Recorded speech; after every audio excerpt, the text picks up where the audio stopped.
କେଉଁ ଶାଗ ଆମର? ଏଇଟା ଶୁନଶୁନିଆ ଶାଗ।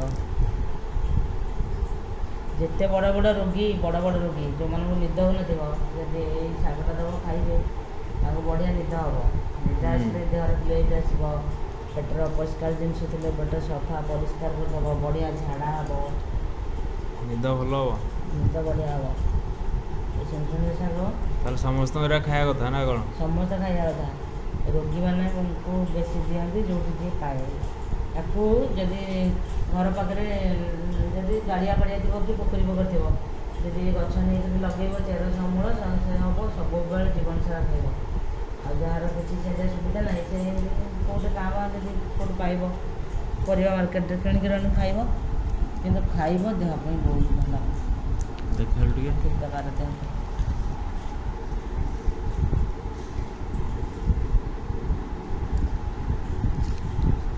ଦେଖୁନୁ ତ 3 ବିଡ଼ା କେତେ ବିଡ଼ା ହେବ?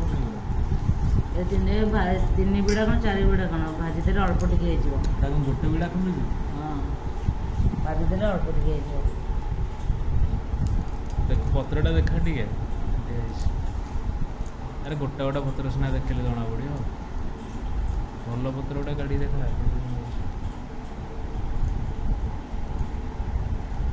ଏମିତିରେ ଗୋଟେ ଘାସ ଗଛ ଅଛି ଦେଖିଛୁ, ସେଟା ବି ଖାଆନ୍ତି। ସେଇଟା ଗୋଟେ ଆୟୁର୍ବେଦିକ ଔଷଧ ସେଇଟା। ହଁ, ଆୟୁର୍ବେଦିକ ଔଷଧ ସେଇଟା ଗୋଟେ, ସେଇଟା ଖାଆନ୍ତି କ'ଣ ଗୋଟେ ରୋଗ ପାଇଁ ସେଇଟା ଖାଆନ୍ତି।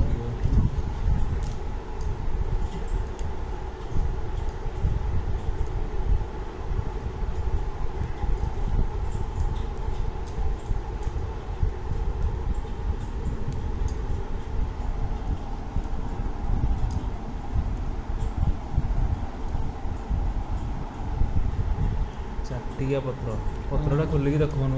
ଚାରିଟା ପତ୍ର। ପତ୍ରଟା ଖୋଲିକି ଦେଖା ଟିକେ।